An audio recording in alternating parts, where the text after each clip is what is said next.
नमस्कार, मी डॉक्टर राहुल रमेश चौधरी.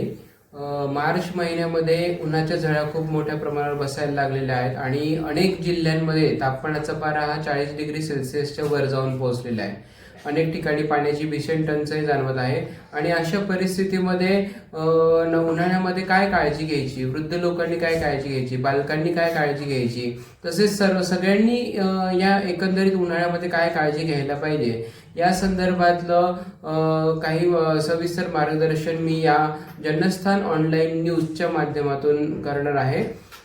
सर्वात प्रथम आपण एक महत्त्वाची गोष्ट समजून घेऊया, ती म्हणजे वसंत. जे 6 ऋतू आहे त्यापैकी वसंत हा एक ऋतू आहे आणि वसंतानंतर ग्रीष्म ऋतू म्हणजे उन्हाळ्याची सुरुवात होते. तर नुकताच वसंत सुरू झालेला आहे आणि वसंताच्या आपण मध्यावर येऊन पोहोचलेला आहे, तरी देखील मोठ्या प्रमाणावर उन्हाच्या झळा आपल्याला जाणवत आहेत.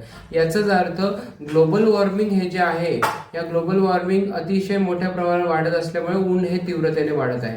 आपला हा विषय हवामानाचा नसला तरी ऋतूंचे बदल काय होतात या संदर्भातला एक मी महत्वाची गोष्ट इथे सांगितली. आता आपण नक्की काय काळजी घ्यायची या ऋतूमध्ये हे आपण जाणून घेऊया. या ऋतूमध्ये म्हणजेच उन्हाळ्यामध्ये गोवर, कांजण्या, टायफॉइड, कॉलरा, डोळे येणं, तसेच ताप, वेगवेगळे संसर्गजन्य विकार, त्वचा विकार असे वेगवेगळे व्याधी किंवा आजार निर्माण होत असतात. आणि या आजारांना टाळण्याकरता किंवा उष्माघातासारख्या विकारांना टाळण्याकरता उन्हाळ्यामध्ये काय काय काळजी घ्यायची, तर याची सुरुवात आपण सर्वप्रथम पाण्यापासून घेऊया. पाणी हा एक अत्यावश्यक असा शरीराला लागणारा घटक आहे आणि ह्या ऋतूमध्ये पाणी कसे प्यावे, तर पाणी हे उकळून गार केलेले पिले पाहिजे, जेणेकरून शरीराला थंडावा पण ते प्रदान करेल आणि याशिवाय ते पचायला देखील हलकं असेल. पाणी हे सुंठ टाकून पिलं पाहिजे, मध टाकून पिलं पाहिजे, तसेच पाण्यामध्ये वाळा, नागर, मोथा यासारख्या गोष्टी टाकून पाणी सुगंधित करून पिलं पाहिजे, जेणेकरून शरीरामध्ये हायड्रेशन मेंटेन राहील आणि उष्माघातासारखे प्रकार घडणार नाही. याशिवाय पेय पदार्थांमध्ये चांगलं घरी बनवलेलं ताक, कोकम सरबत, कैरीचं पण झालं, लिंबाचं सरबत झालं, असे वेगवेगळे द्रव पदार्थ, नारळ पाणी झालं, असे पदार्थ आपण सेवन केले गेले पाहिजे. यानंतर आपण खाण्याच्या पदार्थांकडे येऊया. खाण्याच्या पदार्थांमध्ये सर्वात महत्त्वाची गोष्ट म्हणजे अग्नी, म्हणजे भूक चांगली लागणं या ऋतूमध्ये जास्त महत्त्वाचं आहे, कारण की निसर्गाच्या स्वभावानुसार शरीरामध्ये देखील अग्नी म्हणजेच भूक ही कमी झालेली असते किंवा भूक मंदावलेली असते आणि अशा परिस्थितीमध्ये आपल्याला अन्नपदार्थ हे हलके खाल्ले गेले पाहिजे किंवा पचायला सोयीस्कर सुलभ असले पाहिजे. तर या ऋतूंमध्ये मुख्य ते फळभाज्या जास्त करून खाव्या, जेणेकरून त्या पचायला हलक्या राहतील. उदाहरणार्थ भोपळा, गिलके, दोडके, ढेमसे यासारखे खाद्यपदार्थ खाल्ले गेले पाहिजे जे की हलके असतात. तुपाचा आणि दुधाचा वापर हा योग्य प्रमाणामध्ये आहारामध्ये असला पाहिजे.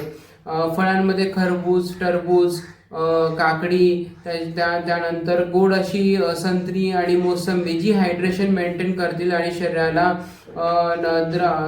कमी होणारी द्रवता प्रदान करतील, या सगळ्या गोष्टी आपण सेवन केल्या गेल्या पाहिजे. या ऋतूमध्ये मुख्यत्वे करून हलकं अन्नपान म्हणजेच जुने झालेले तांदूळ, जुने झालेले गहू, जुने झालेले ज्वारी, बाजरी असे वेगवेगळे धान्य, वेगवेगळ्या डाळी या हलक्या म्हणजे जुन्या झालेल्या वापरल्या गेले पाहिजे, जेणेकरून जुनं झालेलं धान्य हे हलकं असतं पचायला, म्हणून जुनं वापरावं. या ऋतूमध्ये मुख्यत्वे करून कपडे हे सैलसर घालावे, तसेच सुती कपडे घालावे, जास्त फिट असे टाईट असे कपडे घालू नये, जेणेकरून त्याचा शरीराला त्रास होणार नाही आणि घामाचे विकार उद्भवणार नाही. अशा पद्धतीने ह्या ऋतूमध्ये म्हणजेच उन्हाळ्यामध्ये सकाळी व्यायाम करावा का, हा एक महत्त्वाचा प्रश्न सगळ्यांना पडतो.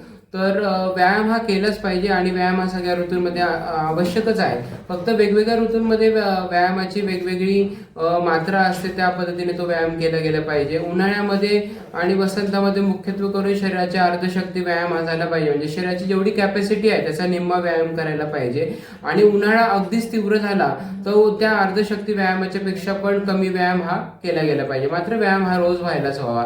याशिवाय शरीरावर उठणे लावणे, शरीरावर सुगंधित